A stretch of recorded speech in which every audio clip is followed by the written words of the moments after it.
Welcome to the Dear Doc podcast, where we will discuss the business of running a dental practice with a panel of experts. Now, your host, Dr. Christopher Huff Pallor.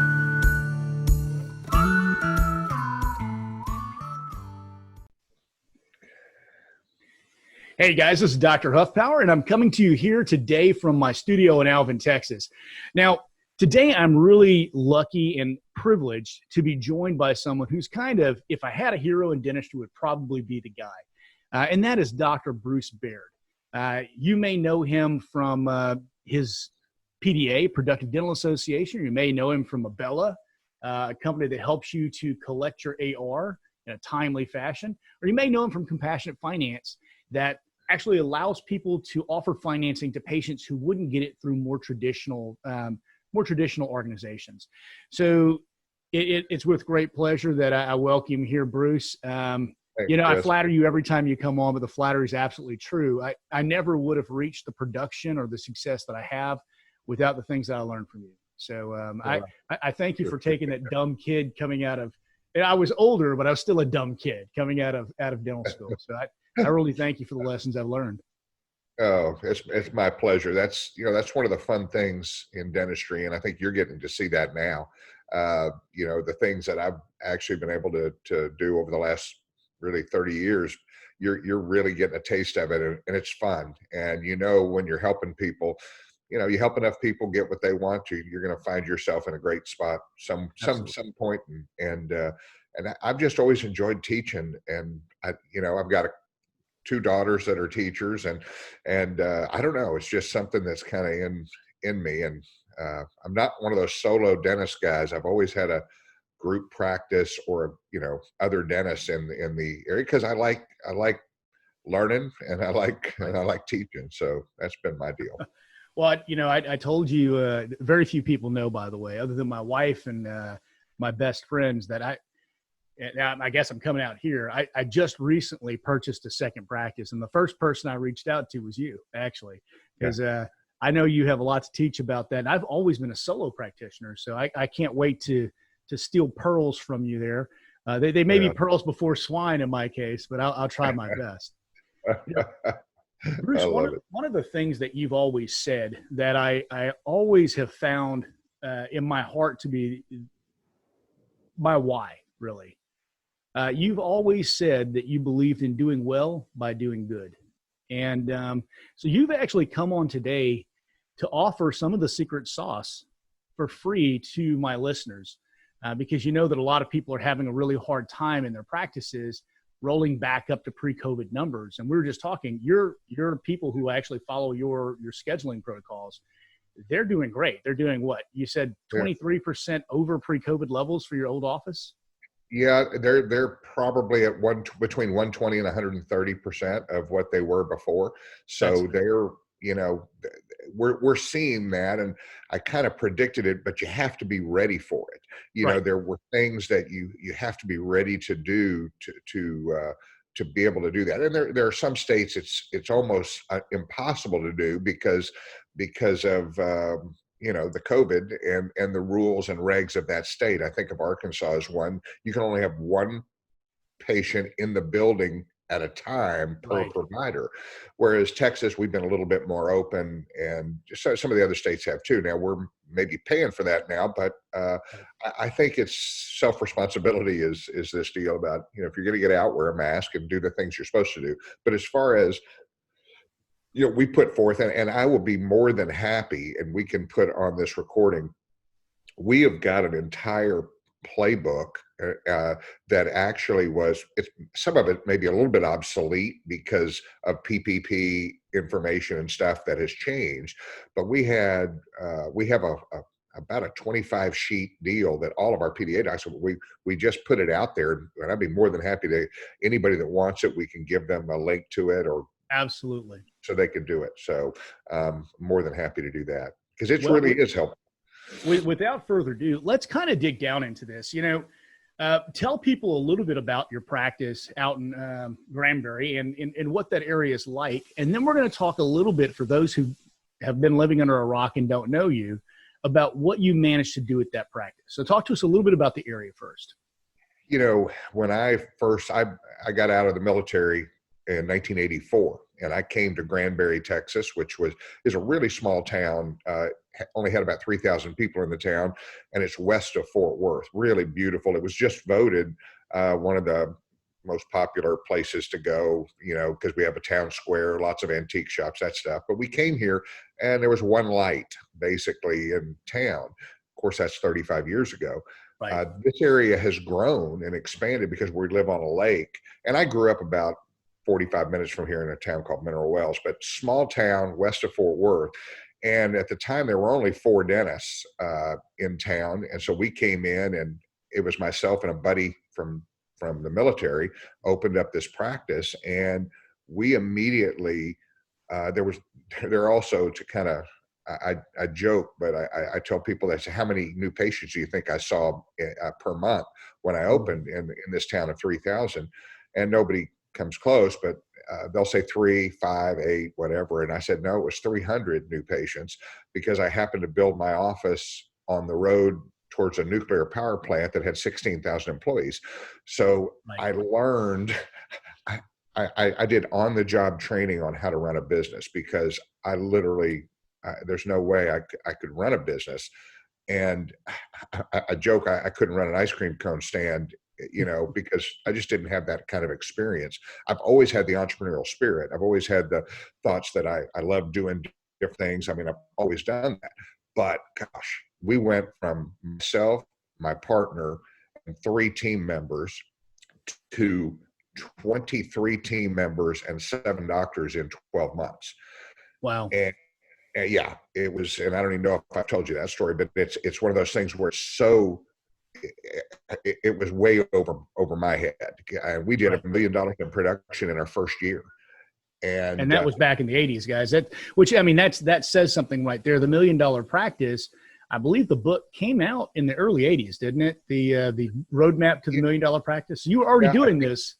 Yeah, I think it did. And we did, like I say, we did $1 million. The only problem was in the service, when I was in the military, I made $28,000 a year, and I was working 7:30 to 4:30. In private practice, we did $1 million, and I took home 32,000 of that. So you can figure my overhead was 96.8%. And I joke that most dentists burn out every 7 years. Well, I burned out in about 2.5 or 3, because I was working 8 in the morning to 8 o'clock at night every single day. Saturdays, the only day I didn't work was Sunday, but I was trying to catch up on. And of course, this is without computers. This is with ledgers and, all that kind of stuff. So I was way overwhelmed as far as being a businessman. And to be honest, this is a time that is kind of interesting. It's most of the time, and I was listening to Simon Sinek doing a deal the other day, and most of us should be working on our business all the time. But this has been a unique situation where dentists have had 8 weeks or 6 weeks or 10 weeks to work on their business, and they don't really know what to do. They're just going, okay, we're being the engineer mentality. I've got to have some checklists, and I'm working on my business because I can't do anything else. Most of the time in dental practice, we're worried about the guy down the street, and we don't worry about ourselves. So it's been a unique opportunity, and I've done 58 or 60 webinars. You've been quite prolific. I've been watching. Yeah. And so for the last 8 weeks, and a lot of it has just been explaining just the business and kind of what are some things that you can do to really jumpstart your business and get yourself out of this, kind of the doldrums that we've had and the difficulties. And I really think that it's a great time to reestablish systems in your practice, to reevaluate what your why is, what's your 1, 3, 5, what's your 1-year goal, 3-year goal, 5-year goal. And so those are some of the things that we've been talking about. And of course, it's great for me because for the first time people are listening because they're excited to figure out how to run their business because they have time. Most of the time, you put your helmet on and your, goggles and you go in and you just work. And, but this has been a unique opportunity. So I have to ask. Actually, I want to make one comment, and I want to give you a question. The comment is, you nailed it about at that 7-year mark. I was 8 years out of practice whenever I sold part of my practice, and I think really it's a time of reinvention where you look back, you become introspective, and you reinvent who you are to Right. catch up with where you've been going. And that's whenever I kind of realized, I said, I think I want to own multiple practices now, and you know, Sure. maybe mentor some people. But Sure. it makes me curious because one of the reasons that I was so attracted to your system of doing things is because it was a system.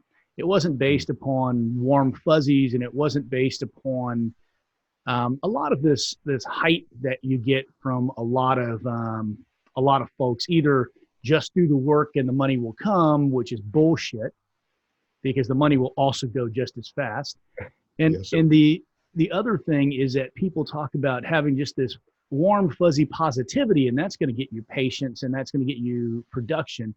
But you actually boil it down to an SOP. And I wonder if your time in the military didn't kind of shape some of the ways that you thought about things. Because I was in the military. Of course, I was not to put you on the age spot here, but I was almost exactly 10 years after you. I was entering the military, and our very regimented way of doing things just appeals to me because it seems to me there's always a right way to do things. There may be even several right ways to do things, but you should pick one and do it that way. That's exactly right. That's exactly right. And I had the unique opportunity when I was in the service. I was I was an officer that was responsible for a dedication ceremony for this large clinic, and it really forced me to to systematically work through a problem or work through a system. I've always been, I think, a pretty good communicator in talking to people, but this was a time where I actually had to do things that were Right. specific, and it did help me. And being in the military, I had the opportunity to work with expanded duty assistants, which unfortunately we don't have that opportunity in the state of Texas. Right. But I really had to think outside of the box on how to go from where our clinic was to where I thought it could be. And we were the last rated dental unit in the United States Army at Fort Sam Houston when I got there. And within 1 quarter, and it's not because of me, but a combination of myself and a new boss that came in who was amazing. We went from last to first in 1 quarter in 3 months Very nice. because we just changed the way we thought. And I joke, well, I don't joke, it's true, but I just found I was going through all my junk that I've got in boxes. I don't even know what it is. And I found my Army Commendation Medal and a rating that my boss had given me. And it's so funny because he said, Captain Baird is truly a productive dentist. And I never even thought about, Productive Dentist Academy or any of these things, but that was 35 years ago. So I was like, I've always liked, I don't like sitting around. If I'm working, man, I want to work. And so that helped me. And then, opening up this practice and all of a sudden becoming totally overwhelmed, I really knew what I didn't want to do, and I had plenty of new patients. It was almost as if I had signed up for the world's biggest PPO. And I did a lot of production, but there was nothing coming out the other side. And so that burnout, we see it all the time. Dentists will, they'll buy a Taco Bueno, or they start selling essential oils over the counter, whatever, because they just think that dentistry is too hard. But the truth is, dentistry is like having your own ATM machine. Oh yeah, you can print money if you know how to do it. Yeah, it really is. I mean, dentistry is pretty amazing occupation, even during these difficult times. As a matter of fact, during the difficult times is when kind of separates the men from the boys, or I'd agree. the girls, or I don't, so it is a perfect opportunity. I had a conversation with a friend of mine about this, and I've been very open about the fact I believe that we were going to go into a recession. I think I told you this. September last year, I predicted it. I just saw the signs historically of a very deep recession, or even a depression. And I pulled everything out from everywhere. And so I was flush with cash, and I had zero debt when this COVID thing hit. And God help me, I did not predict COVID. but I Right. predicted the effect before it happened. Sure. And so that put me in a really nice position. Yeah. And I really think it's going to separate the people who say they follow the markets and people who say they understand the markets from the people who actually have some inkling. I'm not going to say I do. Maybe I was lucky, but you know. No, I totally agree. I listen to, I listen to a lot of the Facebook Live stuff, that people are doing and stuff. I enjoy that. Right. And you hear all kinds of recommendations and all kinds of thoughts, but, I think being prudent in your investing, being smart, I'll tell you my story. I'd already been through the 2000 .com bubble, and we lost about 30 to 40% of our retirement plan for the office and for us. And so, and I was a little upset, obviously. I go, gosh, that hurt. And then it grew back, and we were about back to square one, maybe up about 10% or whatever when 2008, 2010 hit. And so I literally, we lost 50%. So I sold everything then, which not a good idea, because over the next 6 years or 7 years, I would have tripled that. And Right. I pulled everything out. I took that money and did other things with it. Instead of investing in the stock market, I decided I was going to invest in some other businesses and do it that way. And it's turned out okay. It's how I started Compassionate Finance and Comprehensive Finance. And so it's worked out, but I wouldn't call myself a guru by any means. Although I did short the market before it dropped after COVID. I did really, really good. And I mean, it was amazing. But now I'm still shorting the market after it went back up and had the V-shaped recovery. So again, not to give advice on investing. So yeah, for sure. So Bruce, that brings us pretty much full circle. You just mentioned that in 2008, 2009, that's whenever you started Compassionate. I'd like you to take a step back. Let's say that you decided for some reason, you wanted to go and open a practice again. Maybe you purchased someone's practice that was failing due to all of this. Yes. Walk us through some of the steps and steps that you would take and mistakes you would avoid, perhaps that you made before. Give us some of the benefit of your wisdom and kind of line out some of the philosophies of scheduling by production. A lot of people ask me about that, and I've got this beautiful, juicy Excel spreadsheet that I won't share with them because it's yours. So, so talk to me a little bit about how all that works and where your brain would be right now if that was the position you're in.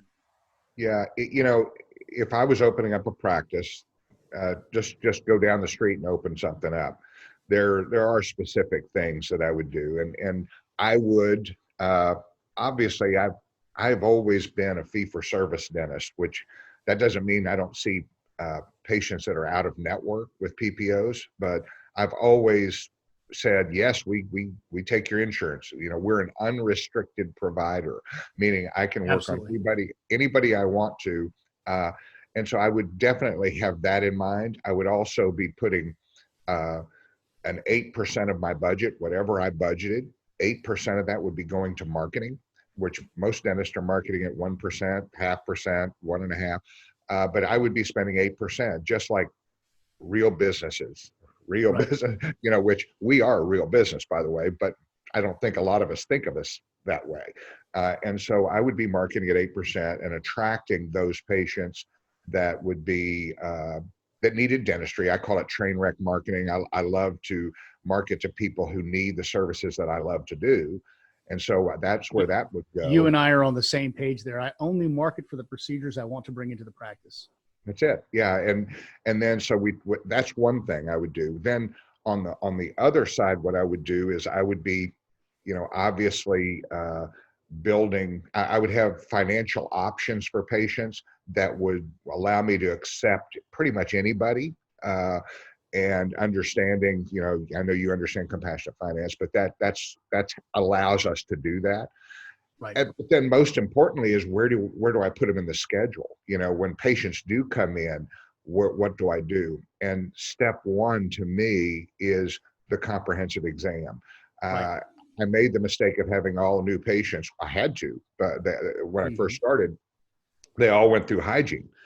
And I literally was doing one crown here, one crown there. And that's what I did. And that's why I wasn't very profitable.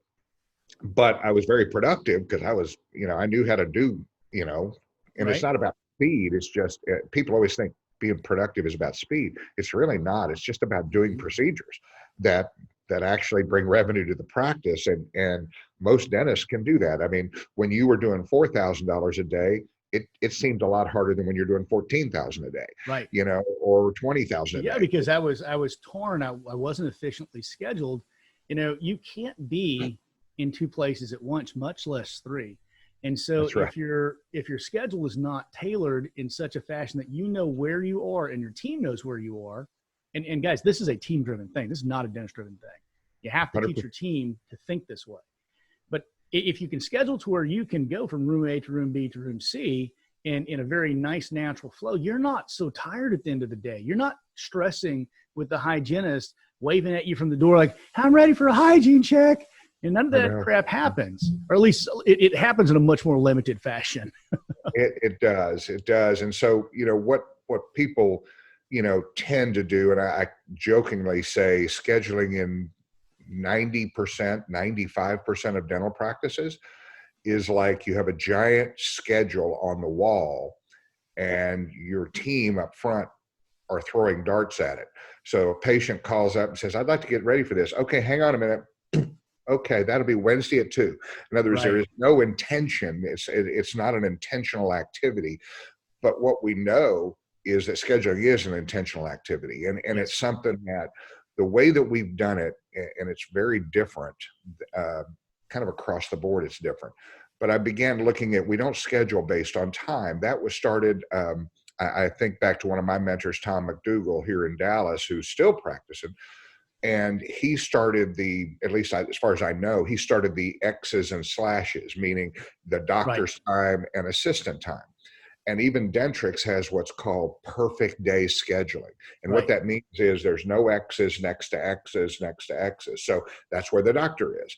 Mm-hmm. Truthfully, if you have the perfect day schedule based on what Dentrix teaches, or what has been taught to most dentists across the country, it would mean that you're never in two places at once and you're going through this schedule. The only problem with that is if you get behind, you're behind the whole morning until you catch up during lunch hour.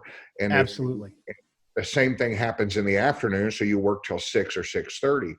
So when I began thinking about this scheduling to production back in probably 20 years ago, 25 years ago, I just said there's got to be a better way, because I had high volume of patients, but I also had fee for service. So we were doing a lot of dentistry, but it just seemed like I was really running around like that proverbial chicken with their head cut off. I'm gonna add one further thing to that, and I think you'll agree heartily.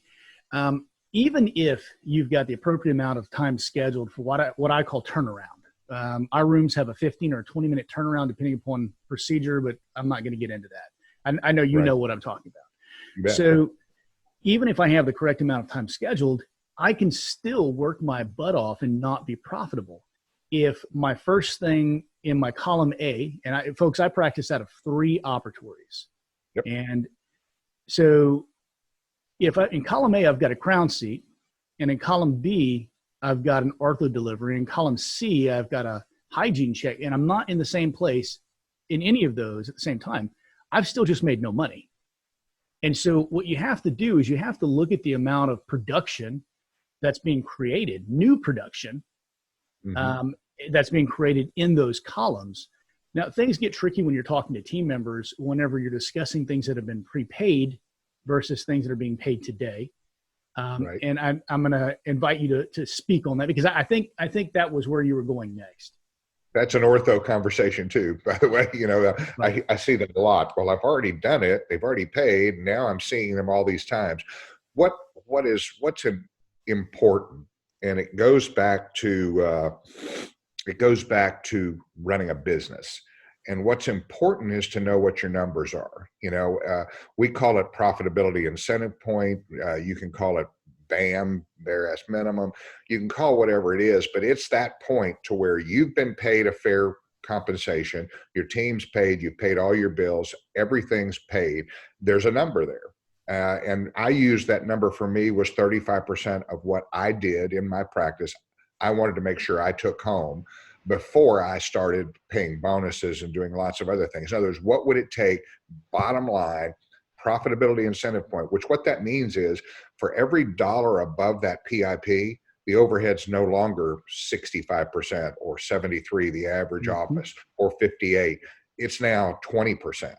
Right. And so always pushing that envelope above that, I got to that number. And then I sat back and then I figured out, you work backwards and you say, okay, what would I need to produce to reach that number? So that's where goal setting comes in.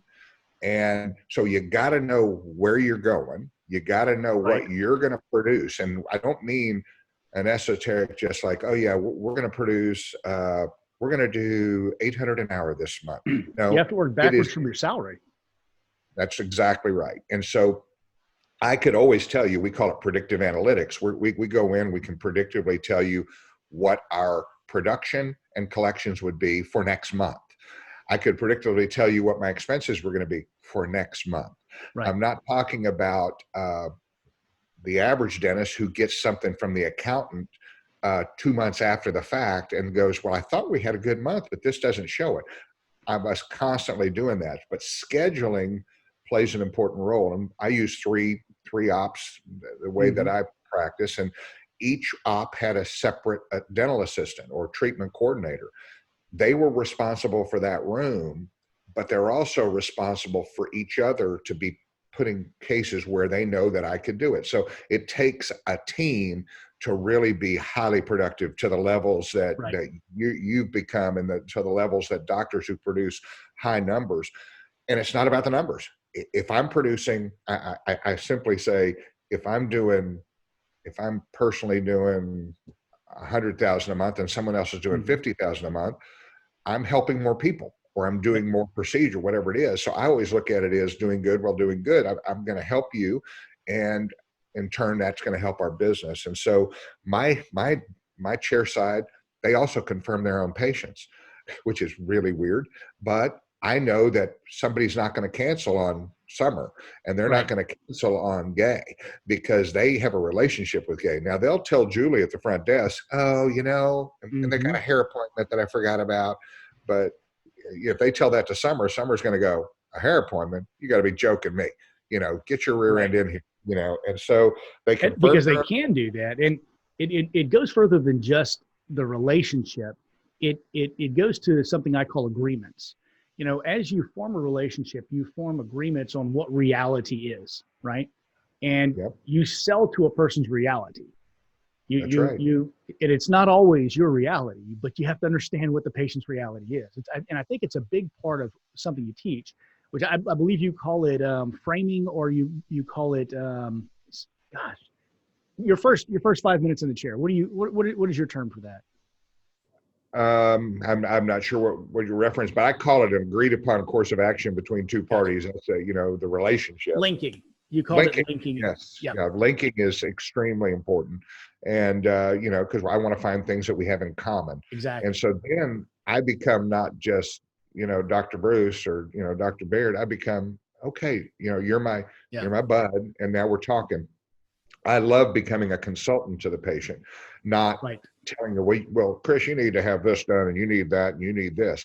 That's great, but people do not respond that way. They go, I'll tell you what I need. Now, what I do is I flip it around and I just say, Chris, if it was me, this is kind of the way I would be thinking, and I'm nodding, and they're nodding, and they go, yeah, okay. And I go, I know you probably already knew this, but, and when you tell somebody, I know you probably already knew this, they're going to start nodding because they don't want to seem ignorant. Even I joke, I could be at a cocktail reception talking to a nuclear scientist, and he starts telling me, Bruce, I know you already knew this. I'd be nodding the whole time, not knowing a word he's saying.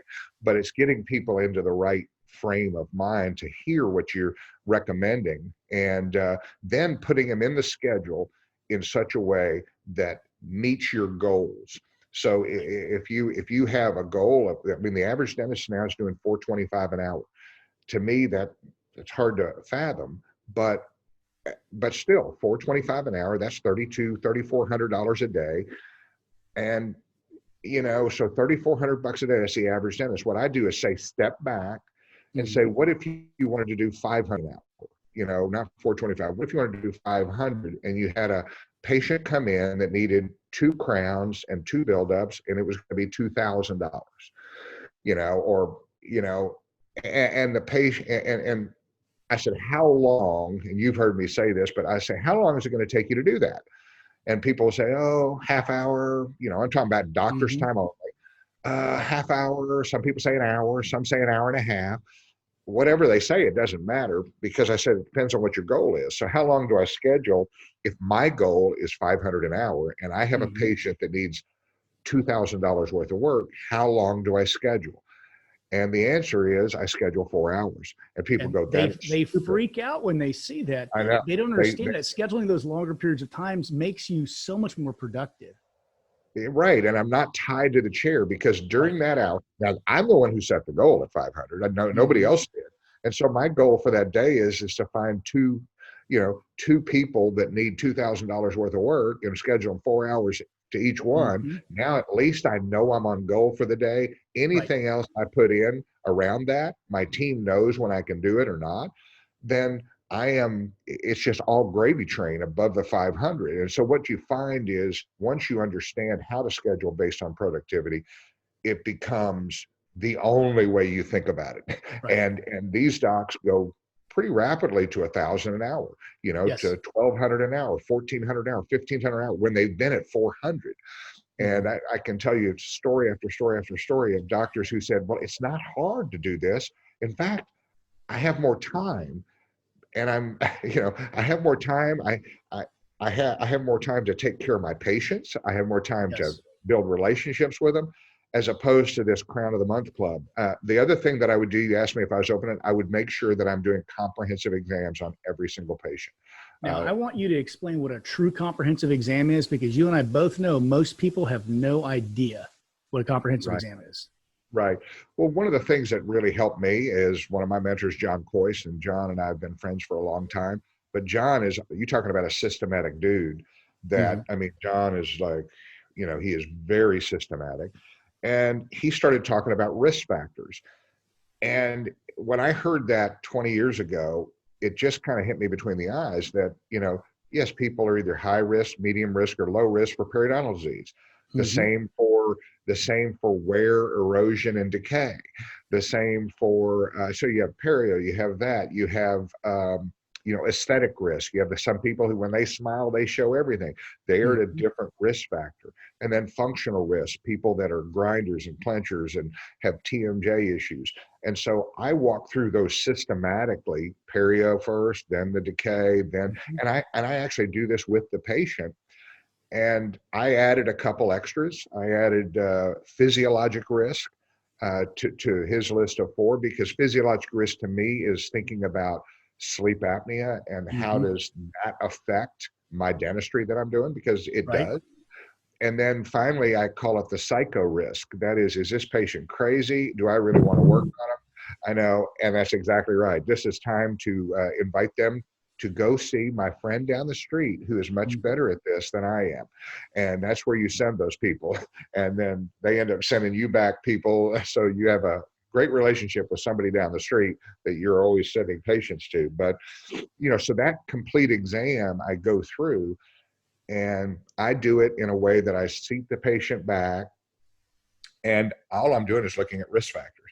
And even talking, I can find out, do they have the high smile line? Do they have, so I'm assessing that as I'm visiting with the patient. And I don't talk about teeth when we first meet. And that's what you're talking about, linking and matching and mirroring. Because I always say, how long have you lived in Granbury, or where'd you move from? So I want to find out about them before I find out about their teeth. Once I do, then I said, hey, Chris, if it's okay, I'd just like to lean you back and just take a peek. Even if you've told me I'm really concerned about this upper left, this one tooth, I said, well, is it okay if I just take a look at everything? Because it kind of plays a role. So I lean him back, literally less than 1 minute, probably 40 seconds. I set him back up, and I go into my conversation about risk factors, and I say, Chris, I always look at the same things on everybody pretty much, and the first thing I always look at is the gums. And then I tell them what I see. And then I said, people will say, well, aren't you probing for probe depths and everything else? And aren't you doing all this? No, I'm not, because first of all, I've already looked at their x-rays. I've looked in the mouth. I may spot probe a few areas, but I can tell when people have periodontal disease looking at x-rays. And yes, there are some that surprise you, but if somebody has perio, I'm diagnosing it. If somebody has, functional risk or the decay risk, I'm diagnosing it. So during that process of what I call the phase 1 part of the exam, my assistant's over there, because I may say, from a periodontal standpoint, have you had a family history? Yes, I have. I said, well, today we use lasers, and we can actually do laser pocket disinfection, or we can do Lanap surgery. And I don't say it like that to them, but I'll say, we use lasers today. It's amazing. Well, and that's really what I would recommend for you. It's something I've actually had done myself. And Summer's already got it down as part of the treatment plan. So by the time I finish those 4 or 6, what I call risk factors, then I'll say, does that make sense? And I'm always saying that during the process. Does that make sense? Is that, oh yeah, that's unbelievable. And usually at the end of that part of the exam, and Summer, Gay, or Shannon will tell you, they always say, well, why has no one else ever done this? Why no one else has ever done this? And my response is one that is, I said, we know more today than we knew yesterday. And so I'm not going to throw anybody under the bus. Yeah, you should have done it, but it, but you just never did it. You're just looking for that tooth, because that's what we're taught in dental school. Start with number 1, go to 2, 3, 4, work your way around. Well, I said, well, because we just know more today.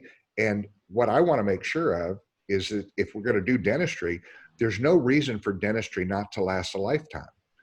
There's no reason it shouldn't. Now, if you put a crown on a bruxer and you use material, it's not going to last a lifetime. And if you're not evaluating that bruxism, you're going to be dealing with that. If they have high decay risk and you put a crown on a tooth, it's not going to last if they have high decay, because it's not what God gave them. And I guarantee you what God gave them is failing. And so yours is going to fail too. And I tell them that. I tell the patient that specifically, what God gave you is breaking down. What I'm going to do, unless we stop the Dr. Pepper, unless we stop the things that are causing these risk factors to be a problem. When was the last time you came in for a cleaning? Oh, 5 years ago. Well, here's the thing. We're going to have to be committed to, every 3 or 4 months if you want to keep your teeth. And I've become much, and this is probably just through experience, but, I hated extracting teeth. I always hated extracting, and I've taken out, hundreds and thousands of teeth. And I hate taking them out. And I would literally talk people in to their behavior. I would talk them, if you don't, and then I would say, and then 10 years later, 15 years later, 20 years later in practice, it's failing. Yep. And I knew it was going to fail if they didn't follow through, but I didn't hold them responsible for it. Exactly. So I felt guilty. And what I would do is I'd redo their work for free.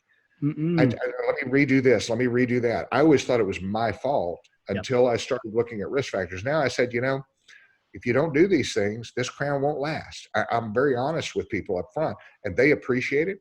And, I would say probably maybe 30 or 40% of the people just really jump on the bandwagon, and they really start doing exactly what they're supposed to do. But human nature, 60% don't. And so I actually have a secondary treatment plan for them where I said, if you're not going to do this, if you're not going to quit drinking Dr. Pepper, if you're not going to come in every 3 months, you need a whole different type of plan. Probably extracting teeth and doing, the all on 6s, the all on 4s. And I've done a lot more of those in the last 8 years or 10 years than I ever did early on, because I was always trying to get people to save their teeth, even though they didn't really care about their teeth. And now, Bruce, I'm going to interrupt here, because I think there's a moment right here where there's a lot of people you're going to lose because they're thinking to themselves, it takes so long to treatment plan this, that, the other. Guys, you need to start thinking about treatment plans as packages. Whenever you have a patient and you've just treatment planned all this stuff, first of all, you need to tell your assistant that whatever you're telling the patient, you're actually telling your assistant. And if my lips are moving, you should be writing something down. Absolutely. The next thing is that those treatment plans are easy. They're packages. It's like extraction plus implants plus denture equals this. And you can worry about the nitpicky, is this a root tip extraction or is this a whatever, after all that is said and done. Yep. That's the easiest way to do it. It's the right way to do it if you want to get this done in a timely manner. Yeah, it is bundling the procedures. Like I can pretty well tell you exactly what the cost is going to be if we do a snap. If I extract teeth, I charge kind of one fee. I charge, if we're doing extractions, I don't care if it's 8 or 15 or 25, it's this. If I'm doing grafting, it's going to be this on top of it, which we do grafting a lot of. And then, and here's the cost of the prosthesis. We're able to bundle it that way. And I don't give a crap about insurance companies. I hate them, but and if we're talking $1,500 a year, my treatment plans usually eat that up in the first 20 seconds. So I'm not really worried about their insurance. I tell them, no worries. I'm so glad you have it because they're gonna pay $1,500. Now I got to figure out a way. So it's not about, well, they don't cover the white colored crown or they're going to downgrade it. I don't care what they downgrade. Because I'm going to treatment plan everything I see in that patient's mouth, and of what I would do in my own mouth. That's the way I do that. And so, I think but this scheduling to production allows you to do really whatever it is you want to do during the day, because my team knows that exactly how I work, and so when I walk out of a room, I look to them. I may have one of my assistants. They go, you need to go in the gaze room first and anesthetize that and then come over to my room. Okay. So they are so ingrained into my philosophy, I don't really even have to hardly think. Now, what I do is during the day, I'm always looking at my schedule behind the patient's head. I'm looking at the schedule. Has anything gone away? Is anything broken down? Am I on goal today?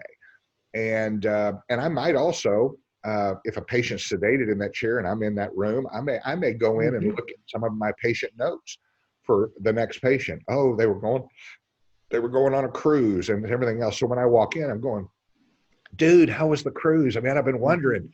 So those are the kind of relationship things that all of a sudden patients, and they feel so flattered when you remember those things.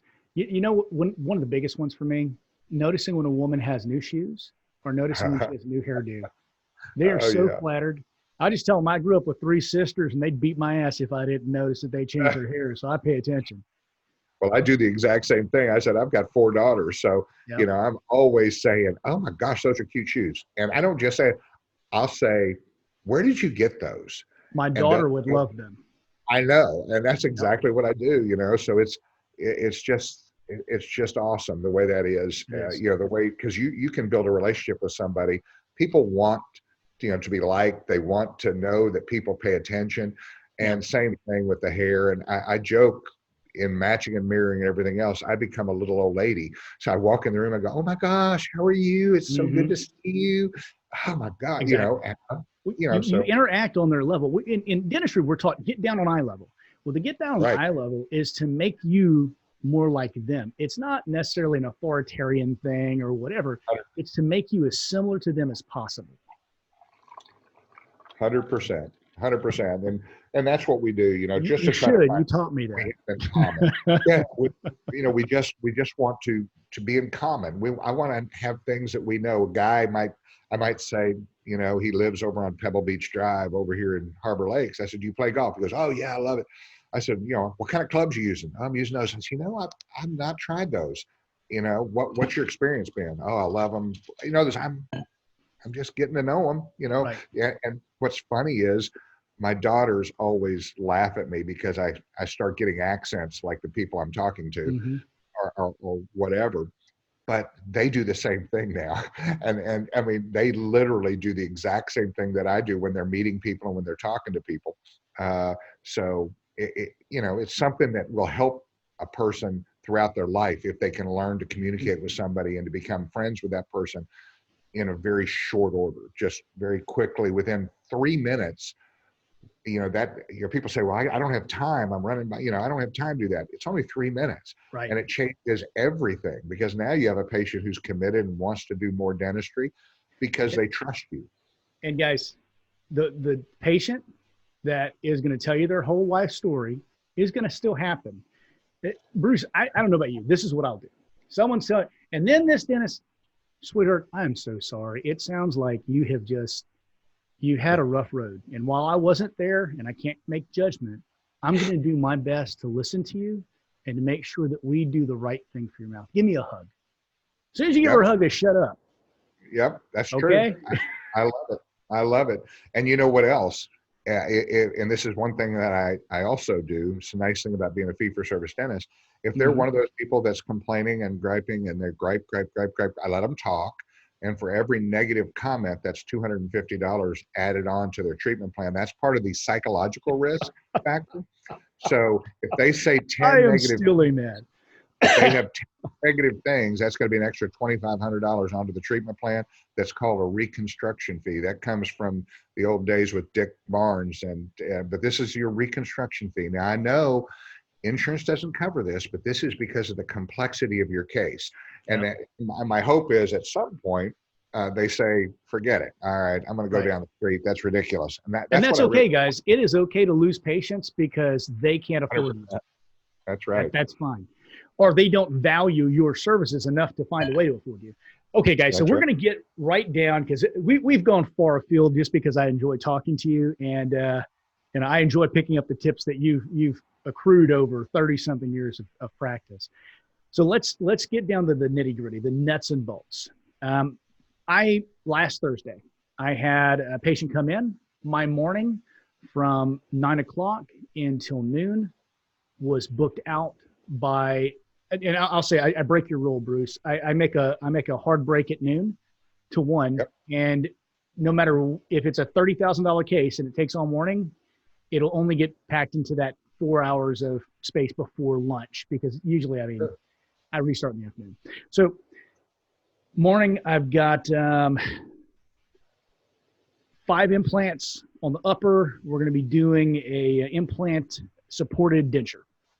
So that was my morning. That was column A. Column B, I had a person who could only come in at 4 o'clock, and we were doing a crown. And so I kind of broke my rule there. And I told them, I said, here's what you do. You just don't pack anything into column 2 during this one because they can only come in at 5 and I'm not staying late. And so the rest of the day, I'll tell you honestly, I don't even know what I did for the rest of the day because it wasn't important because I hit my numbers.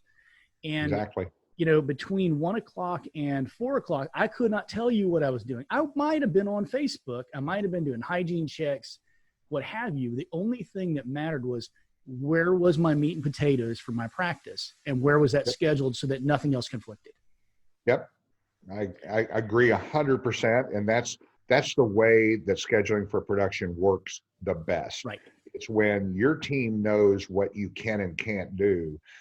They know that you're going to be pretty well dedicated in that one room for X amount of time. Now, you may have booked it for 4 hours, and they know it's only going to take you 2. They still do not make that appointment 2 hours. They make it 4 because they know you're going to have the freedom to be able to come into their room, or into the hygiene check. I mean, I'm checking 5 hygienists. And so, and so I always have time to do the other things that are around that. Now, if an example that I might have is that I cannot do is I'm doing endo. I'm doing 3 root canals and I'm starting at 8 o'clock and it's going to take me till 10. Don't put anything over next to that because you know that I'm going to be doing the endo and I may stop and go check a hygiene, but I can't really go over and do more dentistry during that time. So my team, particularly with the COVID rules, we've had to change some things because you can't move from one room to the other. But I'll tell you, Bruce, you're the reason I stopped doing endo. Because it was too unpredictable to fit. And I know you've mastered it, but I could never figure out. It's so time variable. I mean, you look at an upper first molar and it may be 45 minutes or it may be 3 hours. And I couldn't be fair with my team and tell them I'm going to be in here for this time. I just had no idea. I never could get it down well. If I couldn't find a canal in the first 3 to 4 minutes, I put cotton in there and it was referred and I'd go do something else productive. So I'm not your endo guru at all. I just don't like them. I don't like doing them. I don't either. I don't enjoy it. And I've done a lot of them, but I prefer doing other things. But for me, just knowing that I reach my goal, which is there's no compromise there. In other words, I'll work through lunch. I'll work late at the end of the day if I'm not on goal. I'll do whatever it takes to reach that goal. Now, there are some days you don't, and it's just okay. I know that everybody tried really hard to get the schedule filled that day. We called people. We did everything within our power because we know that that's what we're doing. I mean, I only have two goals, and I talk about this at Productive Dentist Academy all the time. Number one is to take great care of my patients. And I can do that by scheduling the productivity because I have more time. Right. And the other is to reach my goal. And I don't have any other goals in the deal. I mean, but what I will tell you, and this is kind of interesting in this time that we're in, is, you know, now that these doctors are looking at their business, I've had kind of an epiphany that said, you know, because I always tell people that I was the worst boss possible. The first 10 years in practice, I literally was not a person that you'd like to be around. You still need to teach me how to not micromanage, dude, because I'm still there. It's ingrained. I know. You know, we get taught in school. My dad was a Marine aviator, so it was my way or the highway. And that's the way it was in my practice for 10 years. And I joke that every single person in Granbury worked for me at one time or another. I mean, everybody, because I was such a bad boss. But what I finally realized is when I became what I would consider a kinder, gentler Bruce was when I understood my business. And so it's like when I understood this predictive analytics and I could tell you what I was going to produce and I could tell you what we were going to collect and I could tell you what my expenses were going to be. Once I did that, all the pressure went away because I knew my business.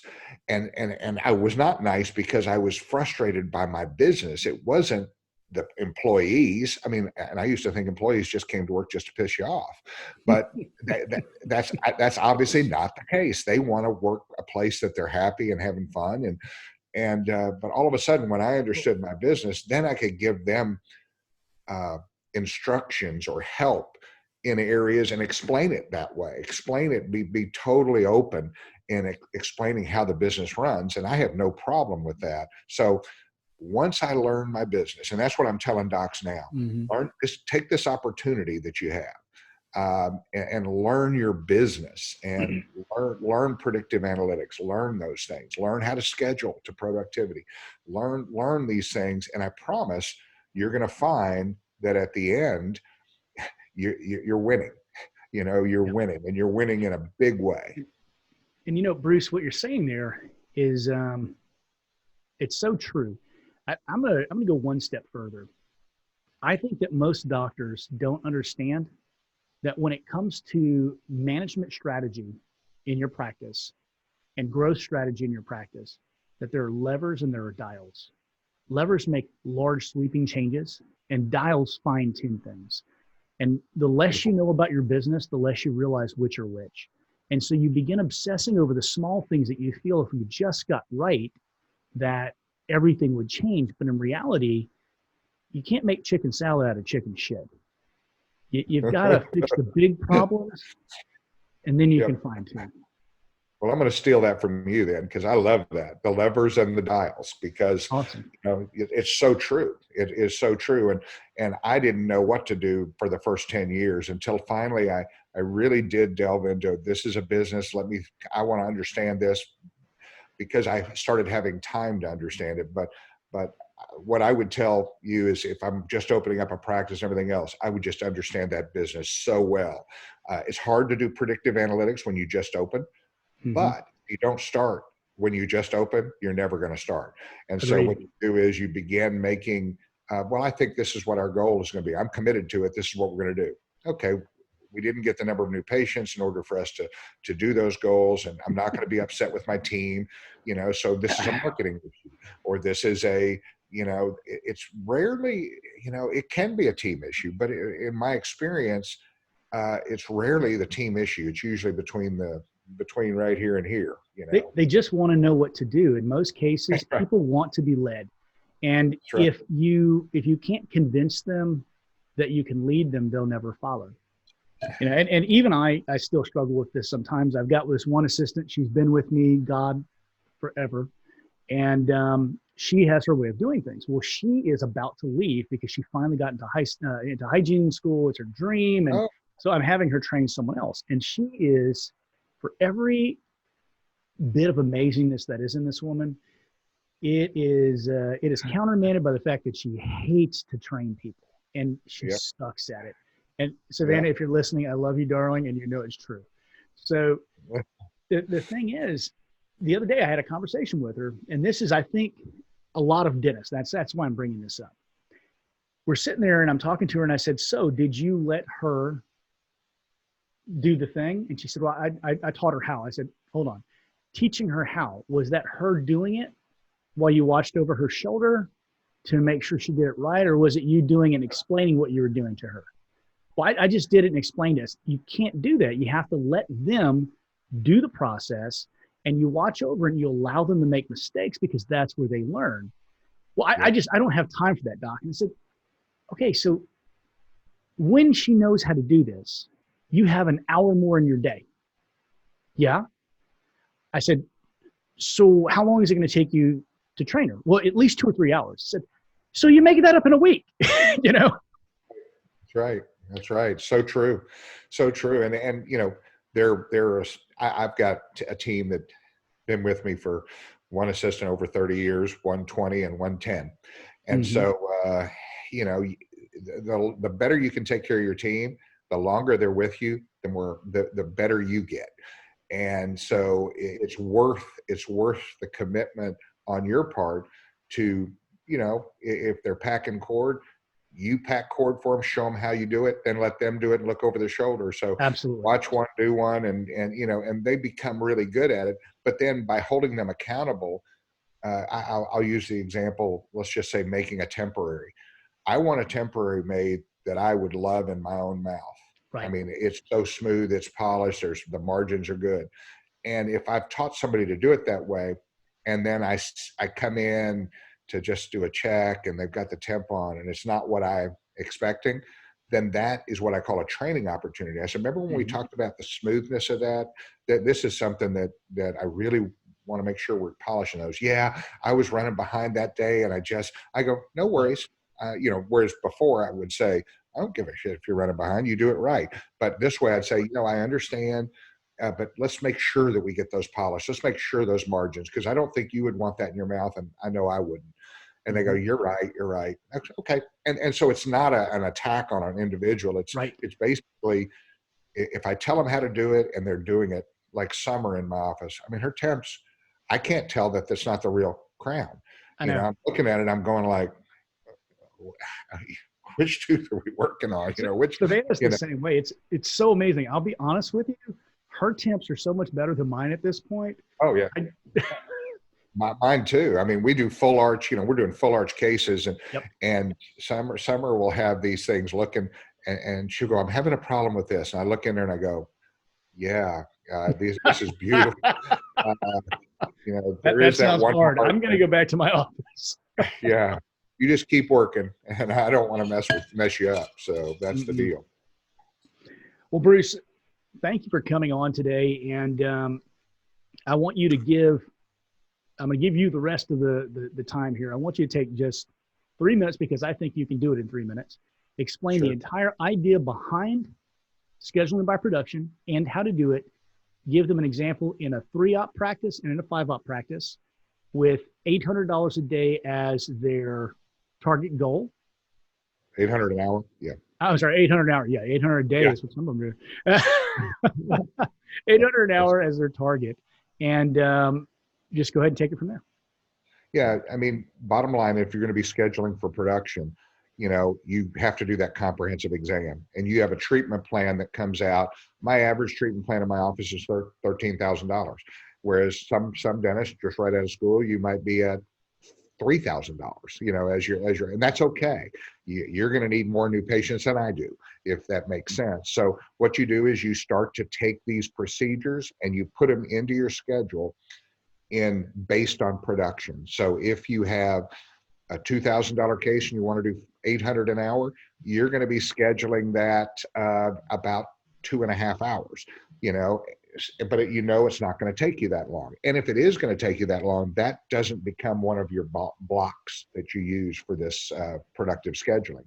That may be something where you're putting in 5 or 6 or 8 implants, and it's $16,000. You've booked that chair all day, even knowing you're going to be done at 10 o'clock in the morning. That's when you'll put in the other things that are maybe don't fit into your productive mindset or into your goal setting. So goal setting is absolutely critical, because if you don't goal set, then you don't know how long to schedule procedures. And so it's all done based on productivity, not based on time. And so that's about as straightforward as I can do without having a schedule and actually putting them in. Interesting story. One of the guys that you know, and everybody probably listening know who they are. They're a common name, but they came to PDA, and he said, "There's no way that I can do this. I can't book by productivity." And I said, "Well, why not?" And this is a September class. He said, "I'm booked until January." And I went, "Whoa. No way." That's my first. There's no way. I don't know any dentist that's booked that way. I mean, I have time. I would have time next week. I always have time for production. Mm-hmm. So he said, "No." So I said, "Let's run reports." So we ran the reports, got on the computer during lunch, and I looked at his schedule, and I'll be doggone, he's booked till January. And I'm like, "Okay, let's do this. Let's get some blank schedules, and let's do this." I said, "I'm going to move this patient to here, this patient to here, this patient to here, this patient to here. You're now at $1,000 an hour." Mm-hmm. And he was like, eyes were real big. And I said, "Now let's take this patient, put him here, this patient here, this patient here, this patient here. Now you're at 1,000 the next day, an hour." And he was like, "Well, you just can't do that. You just can't move people around." I said, "Sure, you can. It's your business."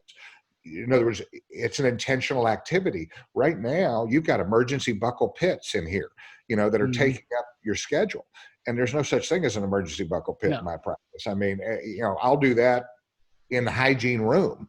I'm not going to schedule an hour and a half time for a buccal pit. And so that is, in a nutshell, the thought process that you have to have in doing scheduling to productivity. You have to be able to look at your schedule and say, what if I move that patient here, this patient here, what would my, because all of us have done 800 an hour in a particular day, or 1,000 an hour in a particular day. What you want to do is predictably do that every day. And so how do you do that? It's an intentional activity. It's what you do. So absolutely. Well, Bruce, thank you very much for coming on. And my pleasure. We'll probably bring you on for a synopsis of patient communication, because I think that's one of the other things that a lot of people could really benefit from, and something I think that you teach well. But one other thing that I want to bring up here, and I'm actually going to give you a little chance to highlight some of your stuff that you do, because I think it's important. Guys, the way that you don't lose your ass by scheduling by productivity is making sure that you have financial plans done before you schedule these cases. Now, a lot of times people will say, "I can't come up with that amount of money." So I look at them and say, "Can you come up with 20%? Walk us through.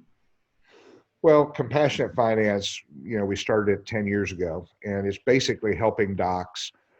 It's helping doctors do their own in-house financing, but through a third party. And the reason I wanted to do it that way is I didn't want them knowing that, and I don't care if they know, but that this is Bruce Baird's finance company, but the 20%. If they get mad at Bruce Baird, they may not pay.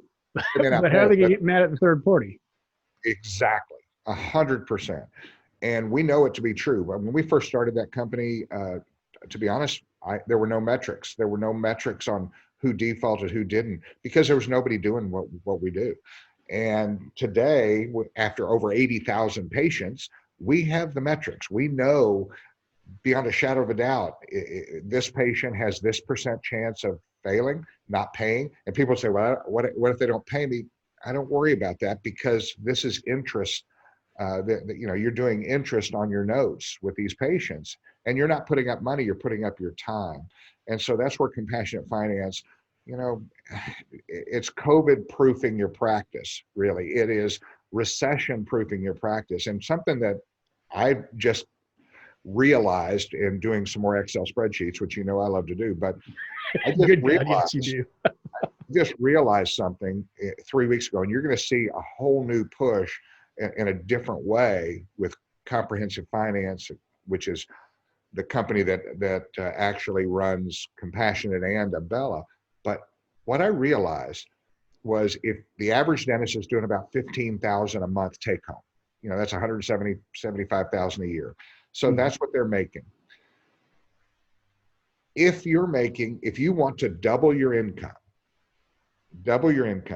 over 3 years, all you have to do is do $15,000 a month in Compassionate Finance. And it comes out to, in 3 years, you're bringing into your separate business, you're bringing in $15,000 a month.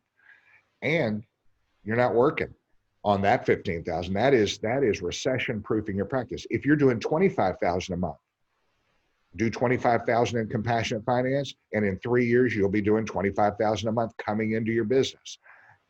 And so just with that epiphany I had, I was going, oh my gosh, I've been trying to explain it, just use it here. But now we're going to be talking about, this is your secondary business. You don't have to sell essential oils.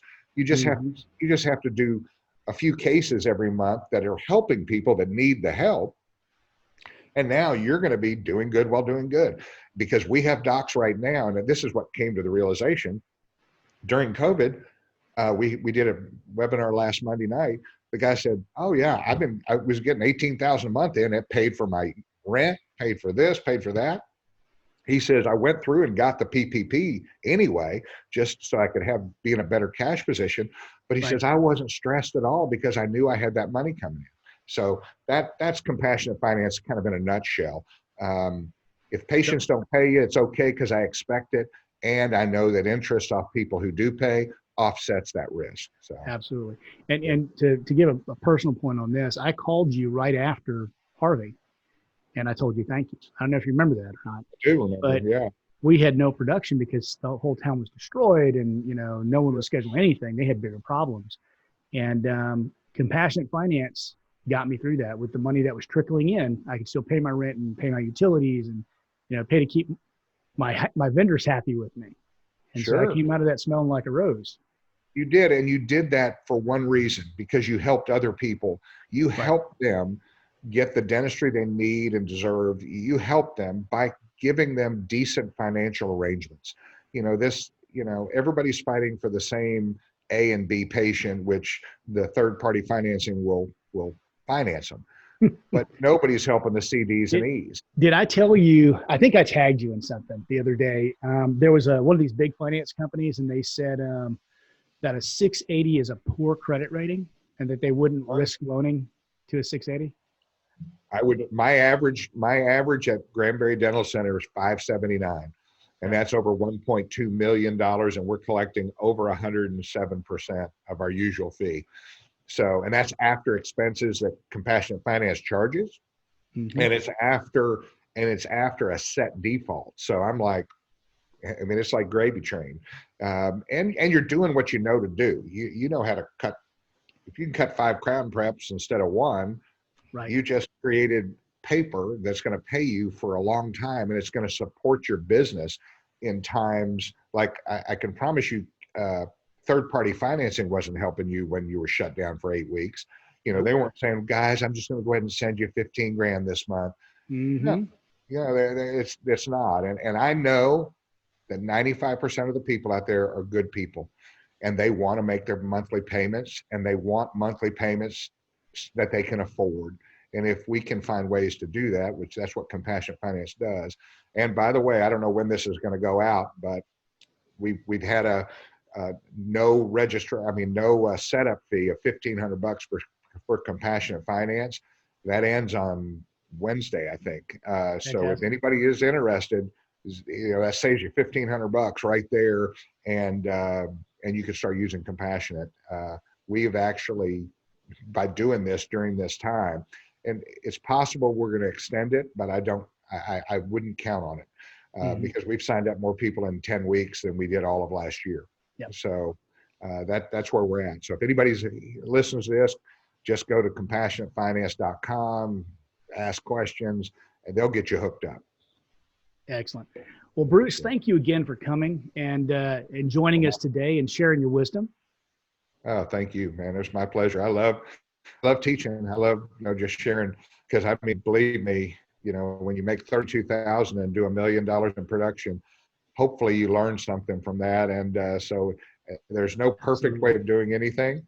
So you just learn from your mistakes. And I consider myself an expert at learning from my mistakes. I'm an expert at making them. Yeah, well, I do that also. Well, guys, thank you so much for joining us here and wasting another hour of your life listening to the sound of my voice. And thank you for supporting the Dear Doc podcast. Have a great day. Thanks for listening to the Dear Doc podcast, your source for the business and legal questions associated with your dental practice. Don't forget to subscribe to the Dear Doc podcast on all major platforms.